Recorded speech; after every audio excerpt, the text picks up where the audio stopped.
I agree. Hello, everybody. Welcome. I would just like to begin tonight by acknowledging that we're gathered here on the unceded land of the Wurundjeri people of the Kulin Nation.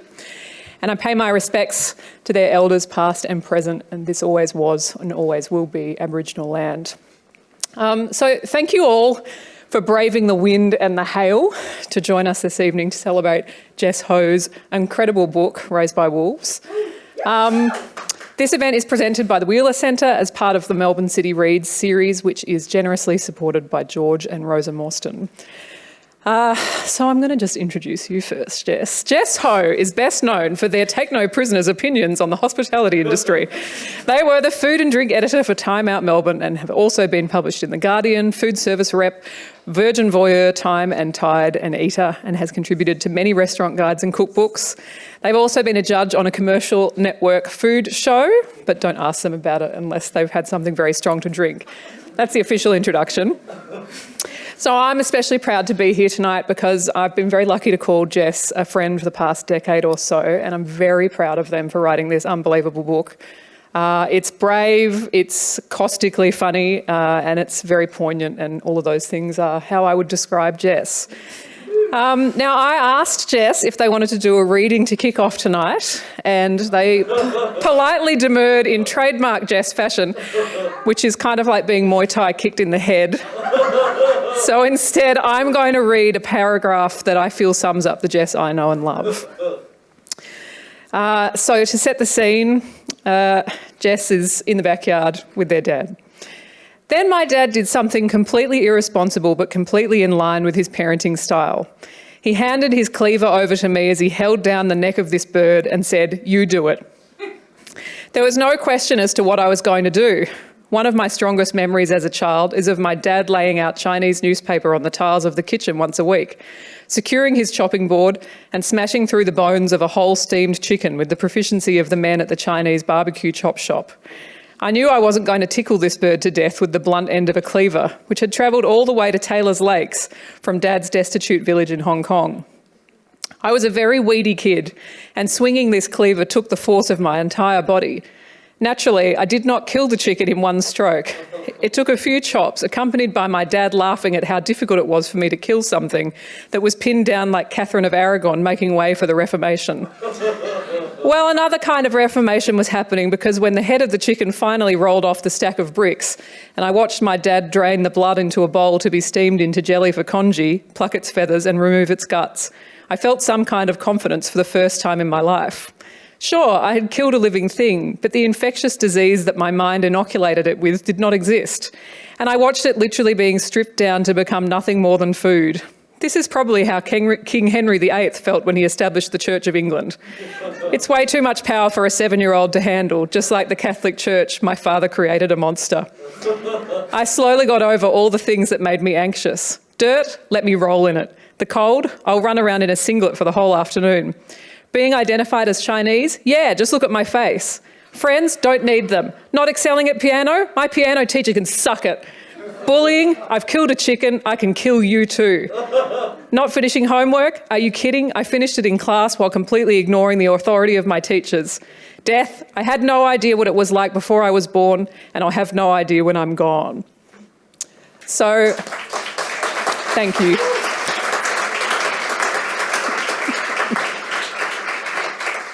I hope that wasn't as painful as making you read it.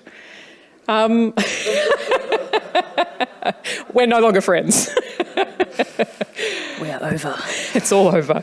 So I feel like we are currently, it seems to happen cyclically. Like every couple of years, we end up in a bit of a yes chef cultural moment. I have a theory that people who are obsessed with outrageous kitchen narratives have never actually worked in hospo.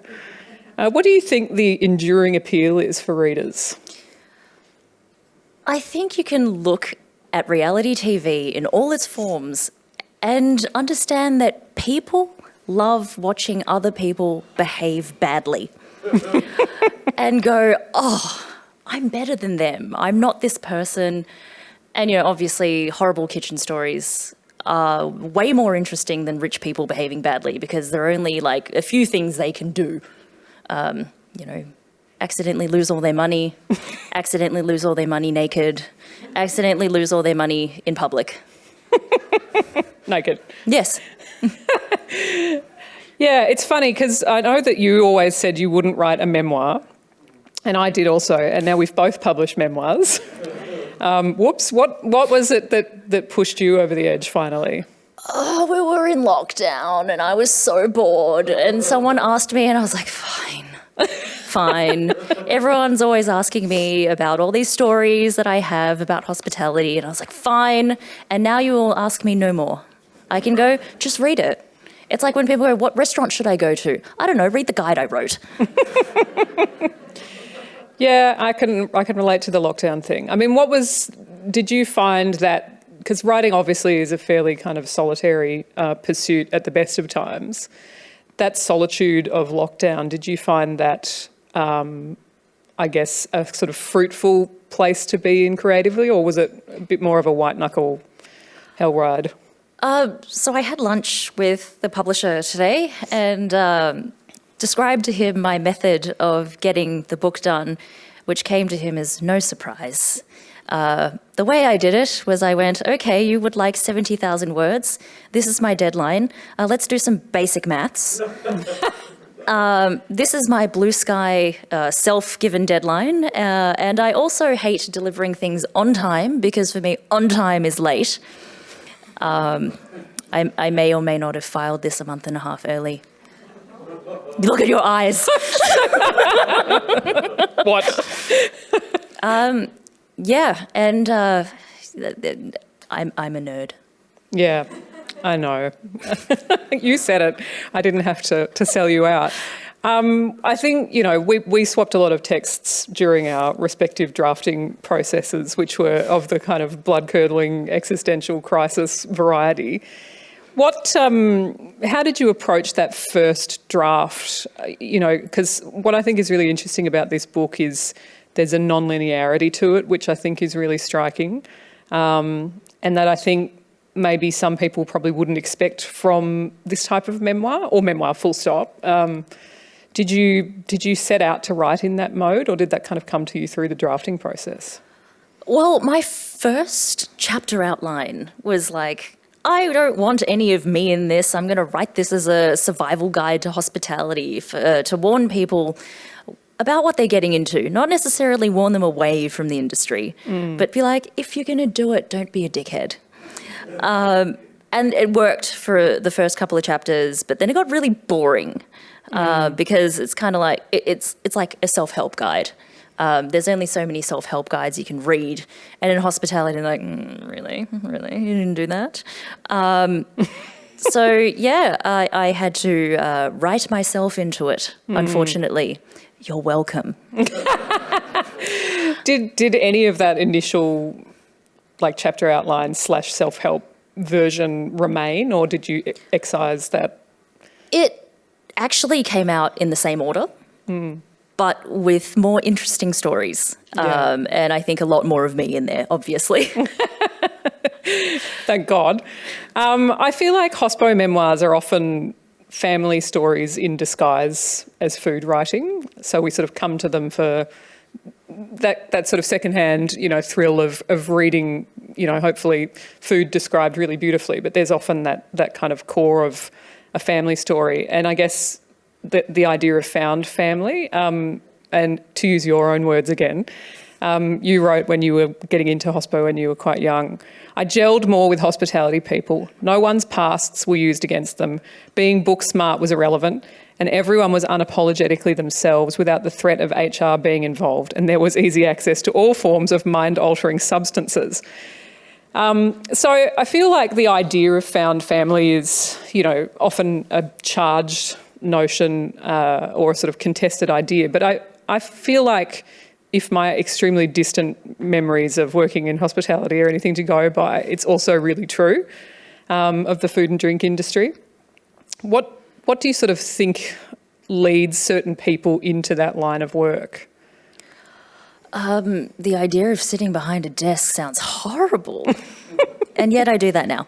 I think it's also, the structure and institutions are very, very like suffocating. And a lot of people in hospitality don't finish school because they do find the structure of school suffocating. And it's not necessarily because they're dumb, because the smartest people in the world that I've ever met are hospitality workers. It's because they don't like structural learning. And that's it. Do you think that there's, I think one of the interesting things about this book is I guess maybe not explicitly at all times, but it feels very much a narrative that is kind of class conscious, which I think, funnily enough, is often absent from stories about kitchens. And I guess this is interesting too because you're not a chef, so it's a different perspective in that sense. But was that something important to you in writing this book? Definitely, and I think a lot of people love, especially these chefs we will not mention the names of, love writing about how important and artistic and incredible their creations are. But it's kind of like, who are you feeding? Who is your audience? Is it the 1% of the 1%? And that is what is so beautiful and amazing and artistic. Or do you want to feed a community? Do you want to create a different environment? And I think being on the floor and talking to customers opens up that idea of community and who has access to this kind of food. Because my favourite people to serve when I was in fine dining, it wasn't the guys who would be like, I'm all in, I'm going to buy like the $1,000 bottle of wine and I want this and like all the add-ons plus truffle and blah. It was the kids from the country who booked a hotel room in like the cheapest place they could find, have gone away for the weekend, and they pay with like a little sack full of all their coins and like savings, and you're like, you were the best customers to serve tonight. And they're like, we're sorry, we couldn't tip you enough. And you're like, I don't care, you were lovely. Yeah, it's interesting because I think, I mean, MasterChef is always the kind of elephant in the room of any discussion of food in Australia, and we'll probably touch on it a couple of times tonight. But it's definitely been interesting, I think, in the past couple of years, watching that shift away from this idea of, what is good food, and what is fine dining. And they've almost kind of rocketed to the other end of the spectrum now, where it's like only humble food from your hometown. But do you think that is it kind of tied to the like Australian cultural cringe, this idea that, that we allegedly have no cuisine, that there's no Australian cuisine in a kind of overarching sense? Yeah. I think it's really difficult because at the end of the day, a television show created by a network for prime time, where the executives are of a particular demographic, and the executive producers. What demographic is that? I can't imagine. Shh. And the executive producers are of the same demographic, and it all trickles down, and everything has to be signed off. At the end of the day, like, they're still representing cuisine and food through the white gaze. Yeah. And it's only when you have the opportunity to tell the story with someone from with more diversity, that it's the true story. Because, they'll still have white chefs making Indian street food. They'll still get another white chef making Thai food where they serve a southern curry with a northern accompaniment and be like, it is authentic. I was particularly pleased to see you skewer, amongst many things, fusion, which feels, I mean, I don't think it's unique to Australia, but it does feel like a real scourge. We were just talking before about how, when you do a podcast or your audiobook, you realise there are all these words that you've never actually had to say out loud. Scourge. Yeah, I mean, that was something that I really relished because it did feel, I mean, I don't know, it sort of feels like it's dropped off a bit now, but for a while it felt like everything was fusion here. Oh, God. It still is, except they just say that it is authentic.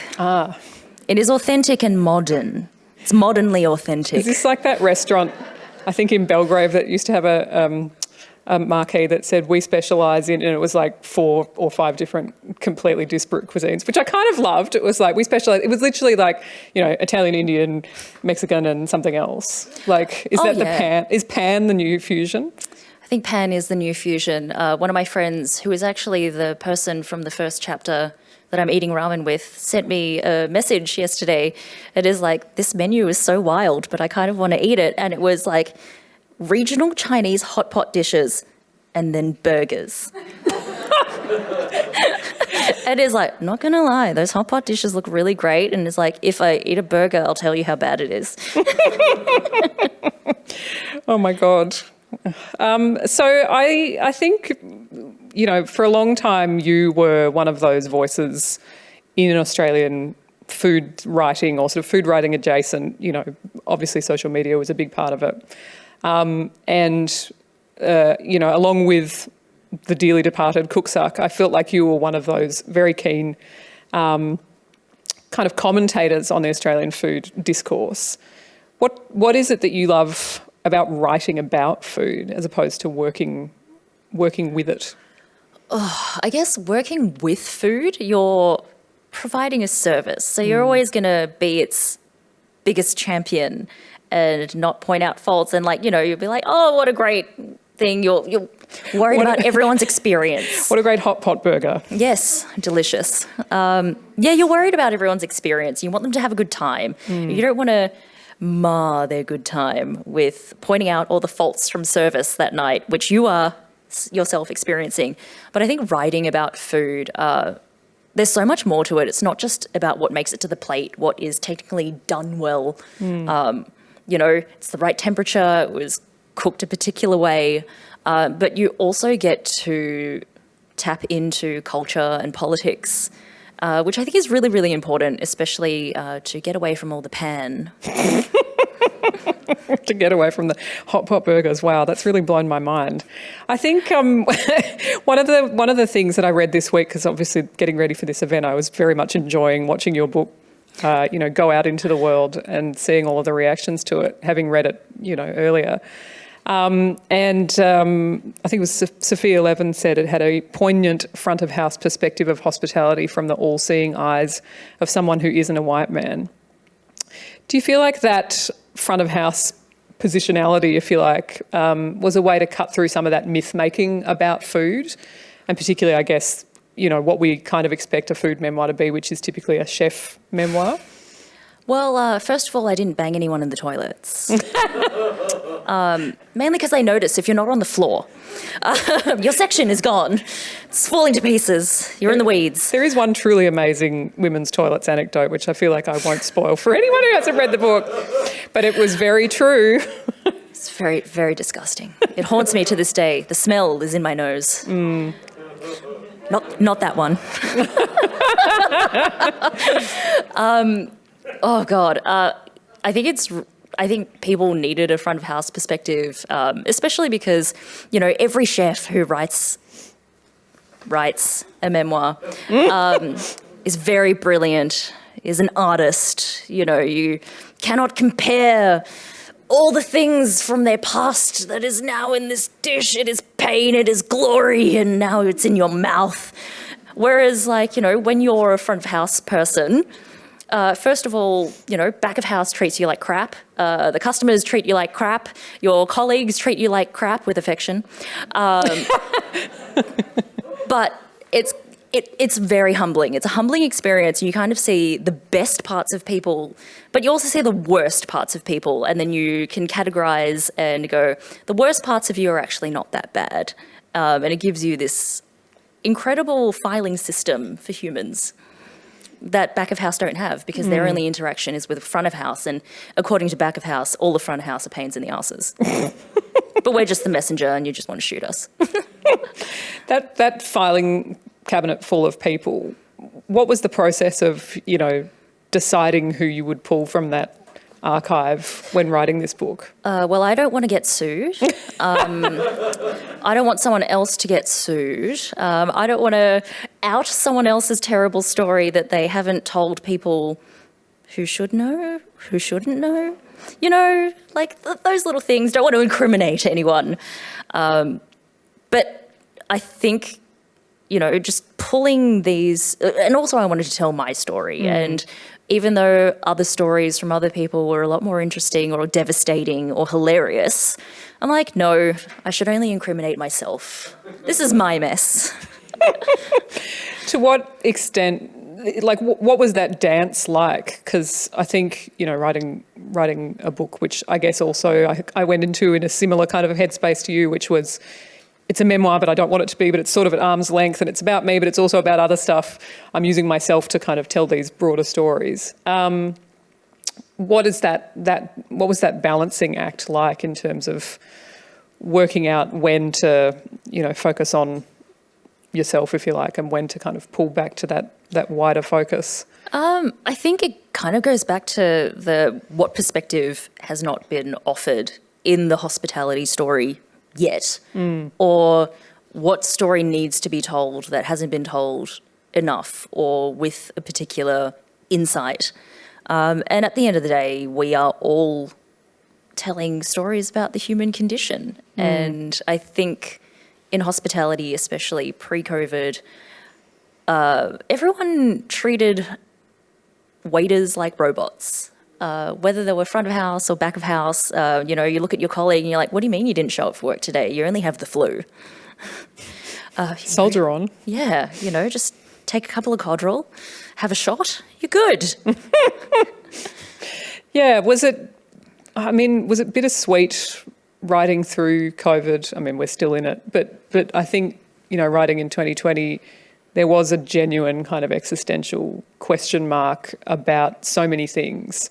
You know, whether that was the arts or live music or going to a club ever again or, you know, eating in a restaurant. Like, did you feel that there was a kind of extra level of reflection in a sense? I mean, I'm sure you didn't sit there thinking, well, this is it, restaurants are over forever. But, you know, watching the industry shut down, watching places close that weren't able to pivot, like, did that make it, that sort of elegate quality of reflecting on your experiences in the industry, more difficult, more acute? I think my biggest thing that I wanted people to take away from this was don't be an asshole. And if you think you're not being an asshole, you're still being an asshole.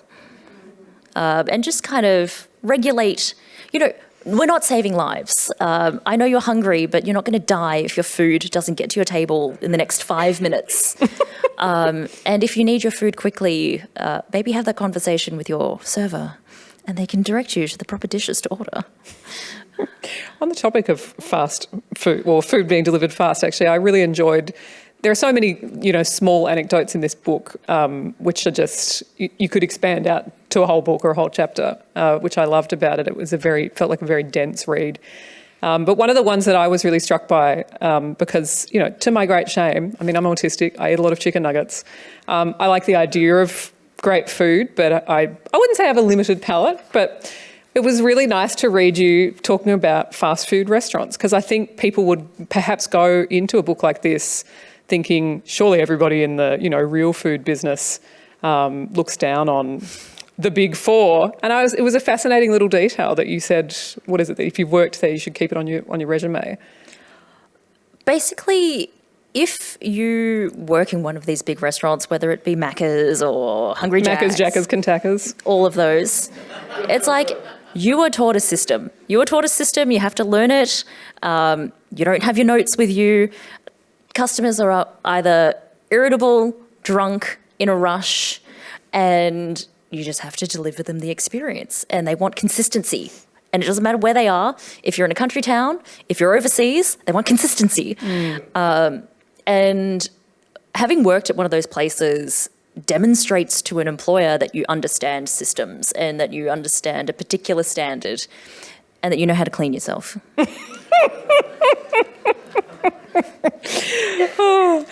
The chicken nuggets are clean. Thank you. I feel like also there's a really strong sense of place in this book.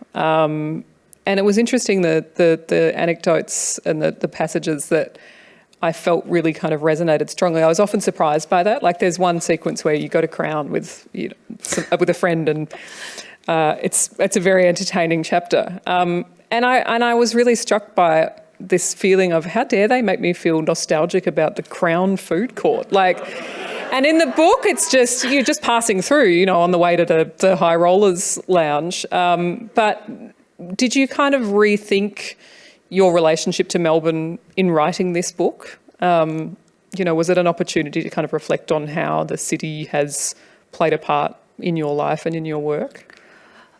As much as I write about how many things disturb me about the industry and all the venues that I've worked at, which are all inner city, I love Melbourne.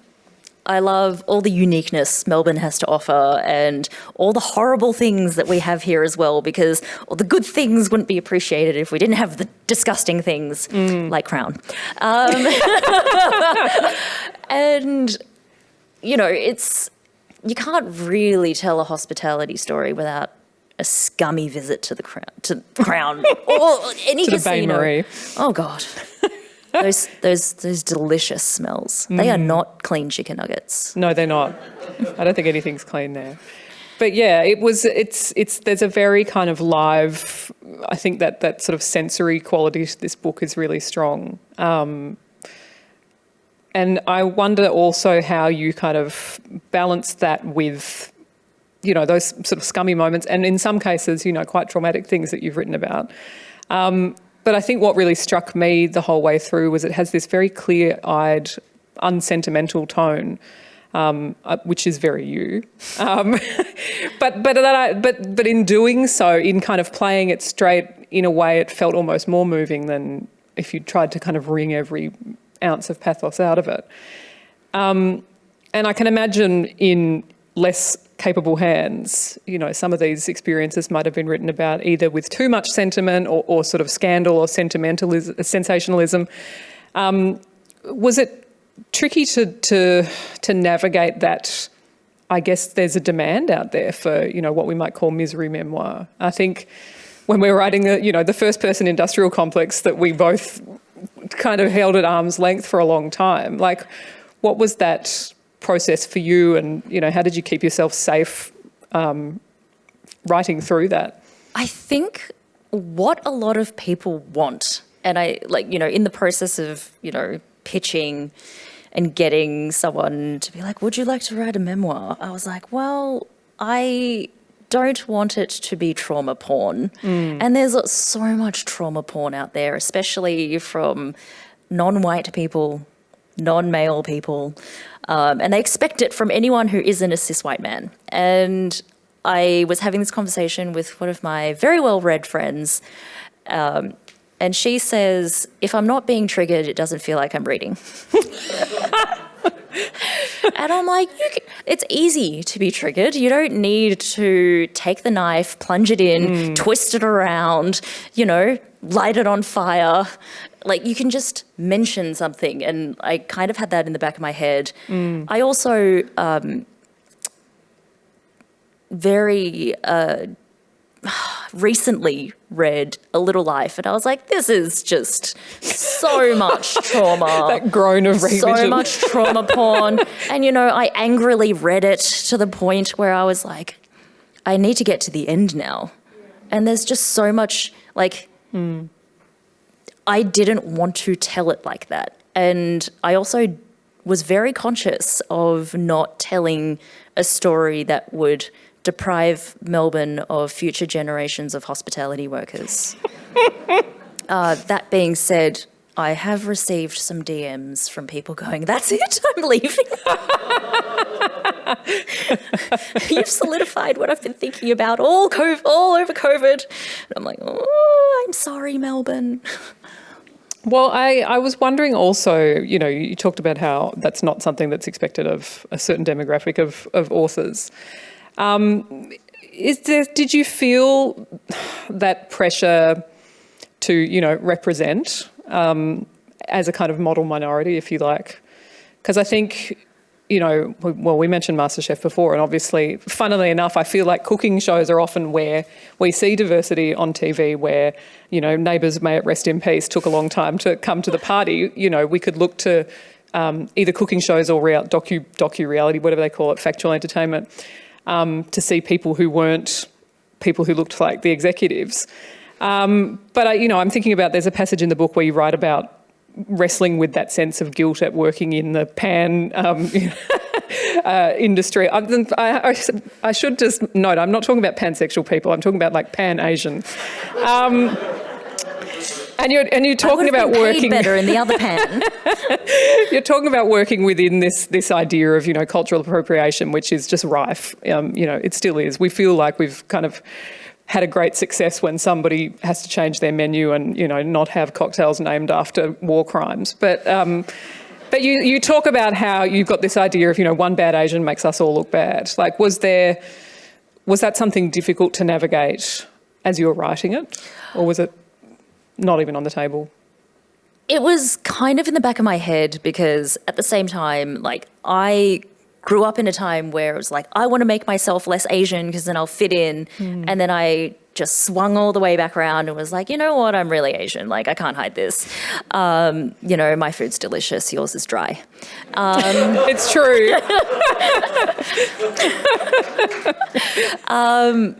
But at the same time, in writing this and, growing up, I also wanted to say that there is no right way to be Asian. There is no right way to be Australian. And, this idea of being bad or the bad Asian really is just a reflection of our own insecurities and being perceived a particular way. And it is all just internalized racism of wanting to change yourself. And that's kind of what I meant by one bad Asian. Because it's like, who are we pandering to? Who are our demographic? Which community are we servicing? Yeah. And who is the good Asian? Like, what does that look like? Was there also a sense of, I guess, you talked about that the desire for misery porn or trauma porn. Was there also a sense of a kind of audience expectation regarding what is understood as, extremely heavy air quotes implied, the Asian family experience, or that experience of growing up Asian in Australia? Like, was that a kind of dance around experiences that are universal and then others that have become caricatured or kind of expected of certain narratives? Oh, man, like, this is so hard because at the same time, like, I think for the last few years, subtle Asian traits, it's all in our cultural consciousness, and we love it. I laugh at it, and I'm like, which is just the whole page. And it is a shared experience, but we all also walk away from it differently, and we choose to take it on differently. And I think that's kind of what I wanted to get across in this book. I know people who are still very, very damaged from things that happened to them as a child because they put too much weight into it, or it's just like with them forever. And it is like any other trauma. And it's also about forgiveness of people and of yourself. And it's, yes, everyone has a lunchbox moment, but what are you going to do with it? Stop eating dry food. It's true. In fact, it's sending me back to when I worked at the Italian restaurant and my order became so well known that I would just walk into the kitchen and Billy, the chef, would yell at me, yes, I know, entree, spaghetti bolagnese, plus capsicum, plus olives, not too saucy. Devastating. Was it in that way a healing experience? Healing, feels so high and mighty, but, in writing the book, do you feel like you worked through anything that, you had been working on for a while? I mean, I don't know. It's like, it's tricky when you do memoir because people go, that must have been very therapeutic for you. And it's actually revolting. Oh, it was awful. Then so is therapy. So I guess, yeah, it kind of is therapeutic. But was that an experience that you had writing this? Not really, because I think everything that I put in there is like things I say to my friends in private or in public. But obviously things that I haven't been able to publish before because it is not the opinion of the media group or the opinion of the publisher, or it's too political. And you're like, too political? It's food. Everything's political. So I think it was just a really good opportunity to get it down and shove it into people's eyeballs. Yeah, I'm interested to hear you talk more about that idea of food being, this kind of like apolitical thing, which I think is a very common approach, probably in a widespread, but I think particularly in Australia. And it often comes up when there are questions of cultural appropriation, Pan-Asian, ramen and burger restaurants, like that people will go, oh, it's just food. Do you feel like food is kind of the ultimate political topic in a way? Yes. I mean, even today I was discussing with someone the idea of inflation, and they're like, I haven't eaten this in so long because it's so expensive. And it's like, not if you go to a farmer's market, not if you educate yourself and look at like sustainable food systems, because they're not gouging you because they're always going to grow the same amount of things that they grow. Their only reason to jack up the price is if there is a flow-on effect for them, but it is still affordable. And it's that idea of like, we want everything now, we like immediate satisfaction going to a supermarket. And it's kind of like, think about the idea of a supermarket. It was created to make things convenient. Like maybe go back or act like an ethnic person and have to go to more than one place to do your shopping to make a meal. Wild. Well, it's been very interesting too, I think, the amount of narratives that we've seen in the last month or so of, have you considered Asian greens? You can't buy an iceberg lettuce this week. What about Guy Land? Like, which is, I always read that and I go, oh my God, is this helpful? Is this bad? Like, it just feels very like it's still, for all of the kind of MasterChef moments that we have where everybody's like, I would love to eat that Bengali dish. Like, it does feel like there's still so much, I don't even know how to describe it. Like this idea that this is just another world, the idea of Asian greens in inverted commas or tripe or offal or going and getting a kilo of like chicken Maryland bones and turning that into a stock instead of a nice tidy chicken frame. Like, it's hilarious because like when I first got into hospitality, my experience of cooking was always Cantonese food. My dad had one cleaver and I'm like, I'm going to use it. I'm not allowed to, I'm going to use it. And it's like, use the one knife for everything. And then I go to, learn how to cook in a particular, framework. And they're like, yes, French, blah, you have to learn a different language. Well, we don't pronounce half the letters. And all the cuts and all the names. And here are like all the knives. And I'm like, this isn't very efficient.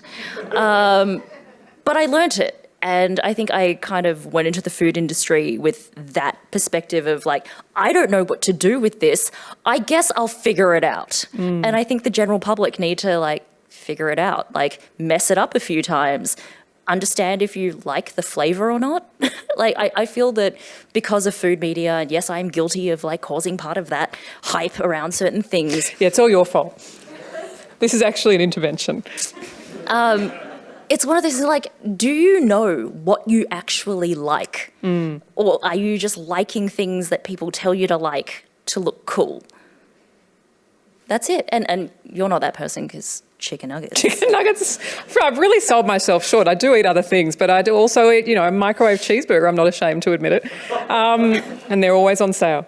But, it's funny actually, because I was reading your interview that you did with Good Food this week, which I thought was really fantastic, where you were just out and about shopping in Richmond. And that gave me such a jolt of nostalgia because we used to go to Victoria Street every weekend to go and get a pandan chiffon cake. So, I think what is really beautiful about this book is that there are a lot of kind of, crack knuckles moments where you can really feel the cleaver kind of pulling up and coming down on certain aspects of the Australian food scene. But it also has this, incredible love for food and for those kind of specific moments of shared experience that we have over food.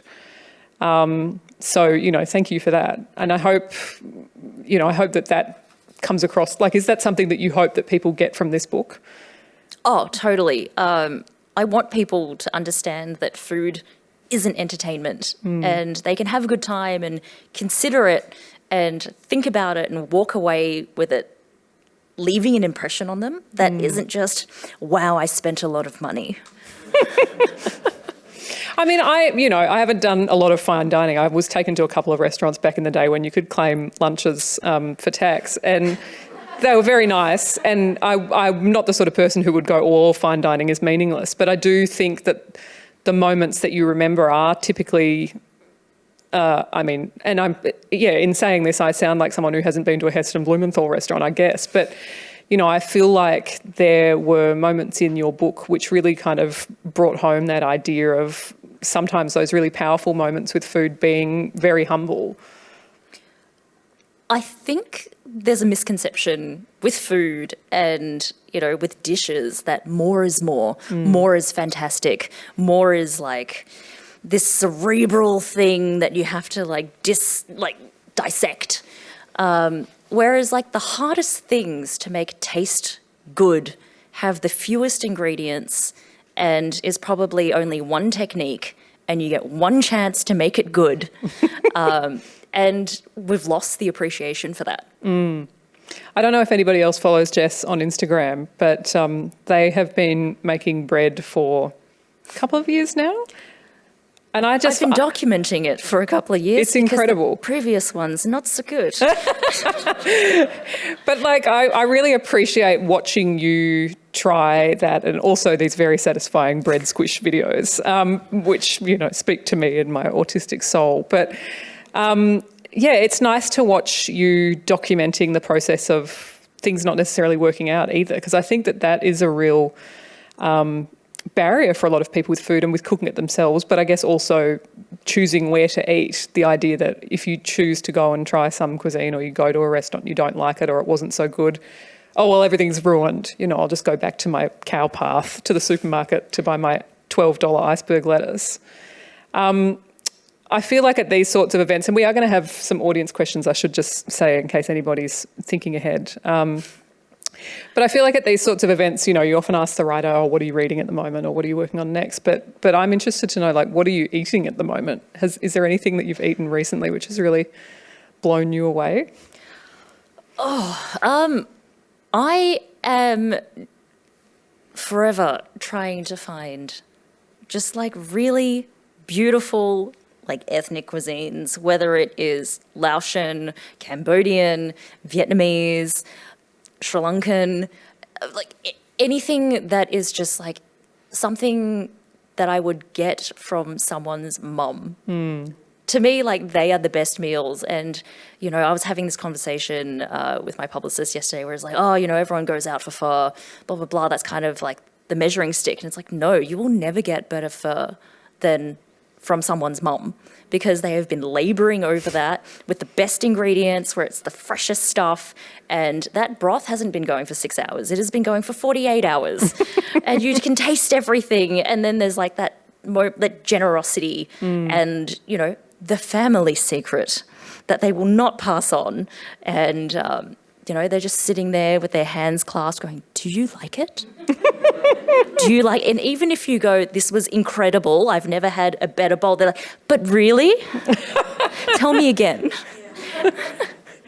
Yeah, that generosity of spirit too, I think, is something that comes across in your book. And it's a book that I guess will be described in, the bio that I read, that you're one of the uncompromising voices of Australian food writing, blah, blah, blah. But I think what I hope people take away from it is that it's to me, it feels like a very generous book. And I think it would have been easy, and maybe there was a draft at some point which was more cynical, which is not to say there aren't moments of cynicism in it, but, I feel like this is a real kind of gift that people maybe won't, I think it'll creep up on them. I think people will come into this book expecting the no holds barred, Kitchen Confidential kind of thing, and they come away with something different. What do you hope that people will get from reading this book, other than to DM you and say, I'm quitting the industry?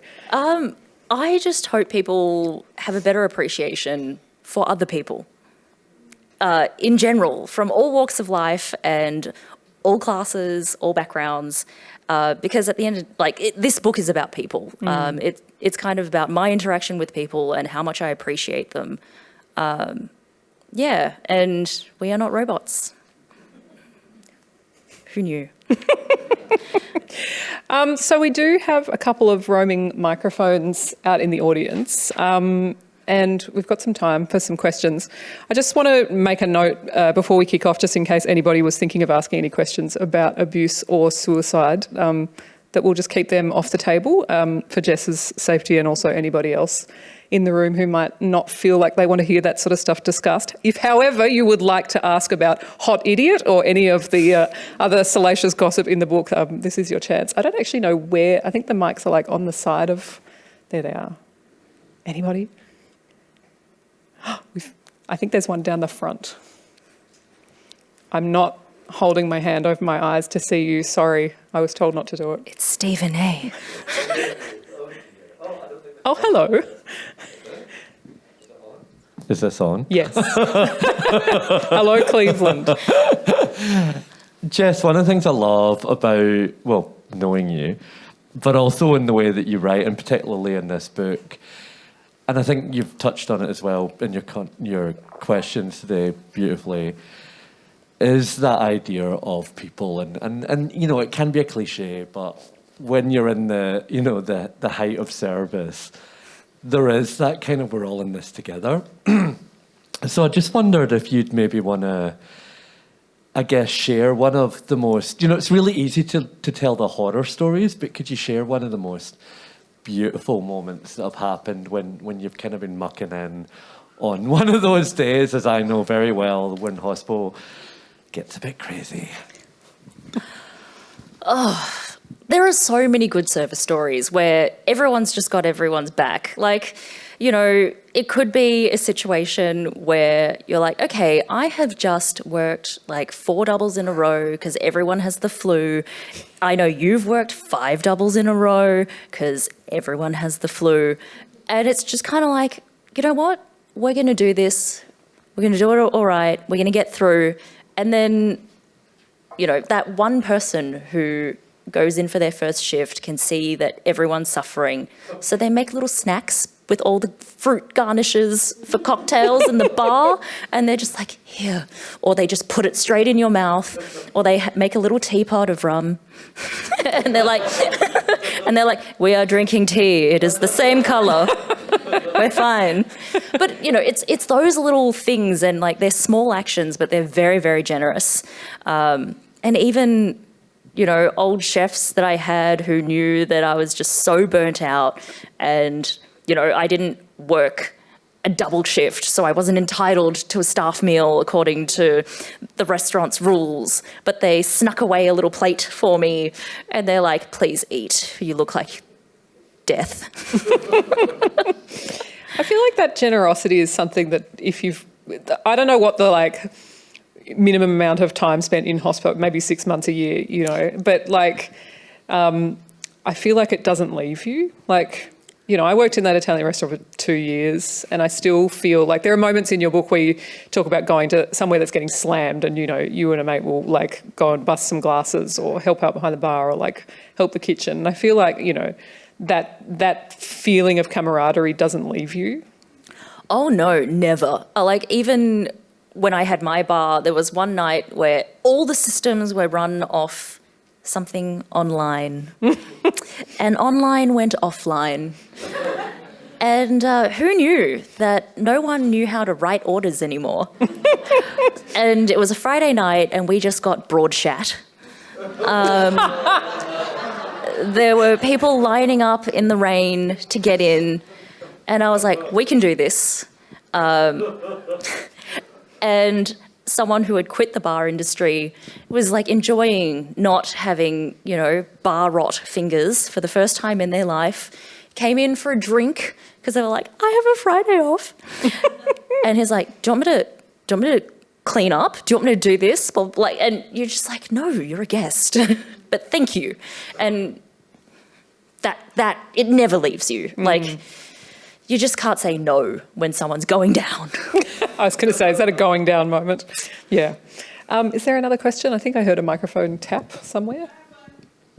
Oh, there's one at the back and there's one down the front. Maybe we'll do front first and then rear. That sounded... Sorry. That one was It's like for me us. next week going in for my colonoscopy and gastroscopy, a double. Front first, then rear. Okay, front question? Yeah. Sorry, everyone. I love that. It's all the chicken nuggets. I love that this has been recorded. So from a sort of technical writing perspective, writing about food, you have a clear objective. And then when you turn it to memoir and you start talking about pretty heavy things, and don't worry, I did hear you. But you did touch on writing about trauma and things like that. Talking about food, it's obviously for an audience, but when you write about trauma, how much do you have to switch off thinking about an audience to write about it? Because for people who have been through stuff, you can talk about it quite sort of blasé and make jokes, and then you think that you're not actually getting anywhere or making a point, or you delve into the trauma porn, and then you're selling a salacious story, and it's actually not your experience because your response is to make jokes. And so how much do you have to sort of switch off that constant thinking about the audience to tell an authentic story that comes from trauma? I think in that position, I hate to bring it back to food, but it's kind of like, do I want to eat it? Do I want to read it? And if it's too much, you just remove it. A very simple answer. And if you don't remove enough, that's what the editor's for. Did you also have a bleak draft? I feel like I had the Howl into the Abyss draft where my publisher was just like, I don't know what, in a very kind way, but was like, this feels very kind of bitter and sad, and I'm not sure what the kind of intended audience for this is. That was my first draft. Very surprisingly, I had a very soft touch, but they did request an epilogue, so I didn't make everyone cry. It is a very nice epilogue. But the epilogue made me cry, so joke's on them. Did the microphone make it up the back? Oh, no, I did it. Sorry. I said I wouldn't. Hi. I want to know if you've got a B-side version with all the names in it. No, but that's what buying me a drink for later is. Is that going to be like when Carly Simon auctioned off that she would tell you who You're So Vain was written about for charity? Maybe there's an option there for somebody who wants to make a lot of money for charity. You can get Jess to give you the... But the no, I will actual never voice. reveal the names because we're going back to I don't want to get sued. Was there another question out there? Yes. Hi. My question is about the concept of cultural appropriation when it comes to food. So I grew up in a city called Calgary in Canada, which was very much a food desert as far as good food. And my whole life changed the very first time I ever ate a banh mi, which is when I was about 14 years old. It was the one and only banh mi place that opened in Calgary. And I completely fell in love with it. And then a pho place opened near my high school, and me and all my friends were completely obsessed. And then we found this Korean place nearby, and it was the first time I ever had bulgogi, and it was like, this is what opened up my sort of eyes and really helped me develop my sense of, how brilliant food can be, besides the basic, boring white people food I'd been eating my whole life. And so, for me, if I was gonna open a restaurant, and that was really true to me and what I really loved, it would be those tastes. It would be the first banh mi I ever had, the first bulgogi I had. Because for me, that's what really deep down, the food I connected with the most. But I feel like if I were to do that there would be some people that would say it's inappropriate for you as a white person to showcase that. And I guess my question is, do you believe, is there a space or an appropriate way for a white person like myself to still express appreciation for other cultures without it being appropriation? Oh, this is such a difficult question because I just had a friend in Bordeaux ask me the same thing, and he sent me photos of his product, and I was like, this looks really crap. So first of all, please don't sell that. But it's also you need to think about dispossession, food dispossession. Why are you serving these foods? Is it for profit? Who are you? Who's your community? Who are you telling you love the food to? Are you doing enough respect? Do you understand the cultural history? What's your connection to it? And then obviously when you decide to change it or take liberties, like where does that come from? Does it come from a background and cultural understanding or not? And like, I think as well, I can't stop you from opening a restaurant.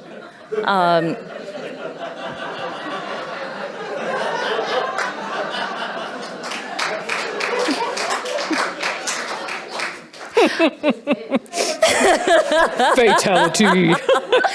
But are you hiring the right people? Are you amplifying the right voices? Are you giving back to the right people?